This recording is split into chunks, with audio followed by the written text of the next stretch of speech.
The story kicks off with a crew of professional thieves pulling off a daring robbery on an armored truck loaded with a huge amount of cash.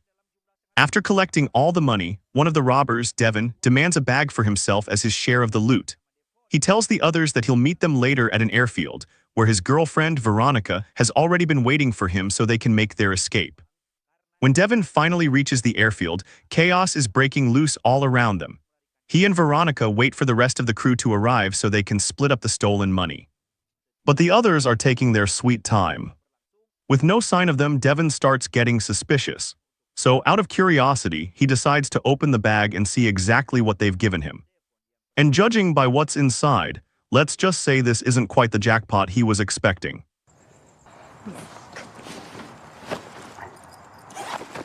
And sure enough, the bag contains no money at all.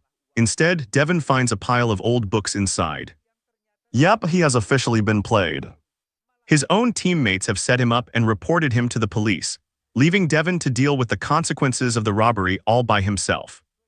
As a result, Devon is arrested for the robbery.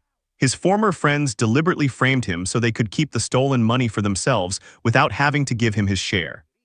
Meanwhile, we're introduced to a mafia boss named Trent. After hearing about Devon's arrest from his right-hand man, Wilmot, Trent doesn't seem surprised in the slightest. In fact, he acts as if everything has gone according to plan. It turns out Devon was nothing more than a pawn in Trent's scheme to get his hands on the stolen money. 5 years later, Devon is released from prison early on parole after maintaining good behavior behind bars. Before leaving, a prison guard gives him some serious advice. Stay out of trouble, keep his head down, and whatever he does, don't go back to his old criminal lifestyle. Of course, Devon has other plans. The moment he's out, he visits an old weapons dealer named Giuseppe. Devon wants to buy a revolver so he can settle the score with the people who betrayed him 5 years ago. Giuseppe takes a look at the gun and proudly says, "She's a beauty." Next, we're introduced to George, another former member of Devon's robbery crew. 5 years earlier, George was part of the same heist. Now he's busy making inappropriate advances toward his assistant, Kimberly, simply because he thinks the way she dresses is too tempting. Kimberly isn't having any of it. She smacks George in the head with a flower vase, and suddenly his romantic confidence disappears along with his ability to stay conscious. That's when Devon shows up, intending to collect his share of the money from the robbery 5 years ago. But instead of finding George alive and well, Devon is shocked to discover him barely clinging to life. George! Devon realizes what George was trying to do to Kimberly and decides to put an end to it. But before they can catch their breath, several of George's men suddenly show up and try to attack them. Luckily, Devon manages to take them down and gets Kimberly out of there by stealing a car. Devon considers dropping Kimberly off at the police station so she can finally report everything George had done to her, but Kimberly politely refuses. She explains that she had already reported George in the past, only to be bribed into dropping the charges. Apparently, George had enough money to make the problem disappear. Noticing that Kimberly's hands are covered in blood, Devon quickly grabs some tissues and helps her clean them up. As they drive away, the two start opening up about their pasts. Devon tells Kimberly that he's planning to visit another former partner from the robbery 5 years ago and demand the money that was supposed to be his. Meanwhile, George's grandmother becomes worried about her grandson and goes to check on him. Unfortunately, she finds George dead and immediately calls the police to report what happened. News of George's death soon reaches Wilmot, who reports everything to Trent. But strangely enough, Trent remains completely calm. In fact, he seems almost pleased by the news, as if George's death somehow fits perfectly into a bigger plan. Next, we're introduced to a police officer named Joshua, who arrives at George's house to investigate the scene. Joshua questions George's grandmother, asking who might have been involved in the killing and where the suspects could have gone. Meanwhile, Wilmot returns to Trent with another piece of information.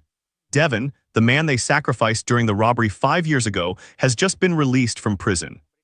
And now Devon has killed George. Wilmot suspects that Devon may have discovered the truth about the people who betrayed him. That night, Devon and Kimberly go looking for Toby, another former member of the robbery crew. Devon wants to find out where the stolen money was hidden and finally collect the share that was taken from him. After secretly breaking into Toby's house, Devon is suddenly knocked unconscious. When he wakes up, he finds himself face to face with Toby and immediately explains why he came. Devon isn't looking for trouble. He simply wants the money that was promised to him 5 years ago. Unfortunately, Toby isn't interested in settling things peacefully. He goes too far and tries to kill Devon. And that's when Devon realizes he's going to have to fight back. Back in my fucking head of Seeing Devon in serious danger, Kimberly tries to save him from Toby, who is clearly intent on killing him. But in the middle of the struggle, Kimberly accidentally ends up killing Toby herself. Devon is furious. He argues with Kimberly because killing Toby has only created another huge problem. Not only are they now wanted for another murder, but Devon may also lose any chance of getting his share of the stolen money. Devon then decides they should find Veronica. Maybe she can help them get out of this mess. After all, Veronica never visited him once during his 5 years in prison. Before the police can arrive, Devon quickly takes Kimberly and heads to Veronica's house, hoping to find both shelter and a way to stay ahead of the police. Meanwhile, Wilmot calls a woman named Siobhan, who happens to be Trent's mistress. He tells her that he still hasn't managed to track down Devon. Trent is furious when he hears the news. He can't believe Wilmot has failed to deal with one man for this long. The next day, Devon finally arrives at Veronica's house. But instead of finding the woman he remembers, he's greeted by a painful surprise. Veronica is now married and has a child. Veronica apologizes for never visiting Devon while he was in prison. She explains that she had her reasons, but seeing her living a completely different life still hits Devon hard. After spending 5 years behind bars, he has returned to find that the woman he once loved has already moved on. Meanwhile, Trent gets another surprise at home. His wife, Brianna, knows about his affair with Siobhan. Surprisingly, she doesn't make a huge scene about it. Right now, she has a bigger concern. Trent needs to deal with Devon before the situation gets completely out of control. Flowers look exquisite, my dear. Before continuing their escape, Devon and Kimberly stop at a cafe to catch their breath and grab something to eat. But their little break doesn't last long. 3 former inmates suddenly show up, led by a man named Bishop who has a personal grudge against Devon dating back to their time in prison. Bishop spots Devon and sarcastically greets him. "Devon fancies seeing you here." Devon immediately realizes they're not there for a friendly reunion. Knowing Bishop wants him dead, Devon quickly runs into the back of the cafe, where Bishop and his men follow him. Big mistake. Devon turns the tables and takes down Bishop and his men one by one. Afterward, Kimberly asks who those guys were and why they were after him. Devon explains that they're former inmates who still hold a grudge against him. Meanwhile, Brianna keeps pressuring Trent to find Devon. So Trent contacts a man named Jackson, hoping he might know where Devon is hiding. At this point, Trent has one goal: eliminate Devon before he can cause any more trouble, especially after Devon has already taken out several of his men. With no useful leads, Devon contacts another old friend named Kyle and heads to his house. But Devon isn't there to catch up. He wants answers. He confronts Kyle about betraying him and helping set him up for the robbery 5 years ago. Devon demands the money that was stolen back then, insisting that he has a rightful share and believes Kyle knows where it's hidden. But Kyle denies knowing anything about the money. Instead, he promises to help Devon clear his name and get him out of the mess he's in. He even says he'll contact his lawyer and figure out a way to help him. I had no choice. Since Kyle promised to contact a lawyer, Devon finally starts to relax, thinking that someone is actually going to help him. Unfortunately, he has no idea that Kyle has betrayed him yet again. Instead of calling a lawyer, Kyle contacts Bishop and tells him to finish Devon off. A brutal fight breaks out, and in the middle of the chaos, Devon notices something strange. Bishop is carrying a tiny camera that's connected directly to Trent, allowing Trent to watch everything happening in real time. Luckily, Kimberly jumps in and helps Devon escape from Bishop.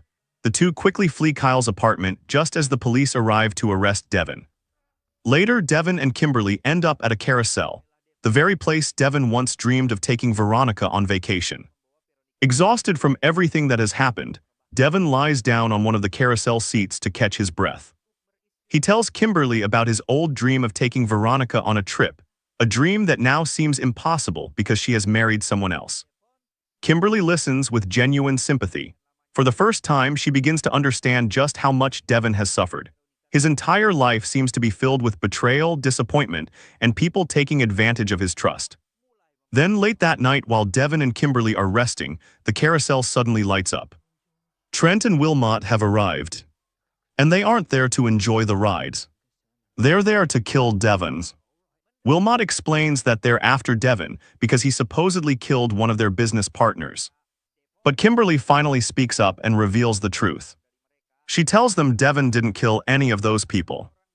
I killed them, I killed George, it was me.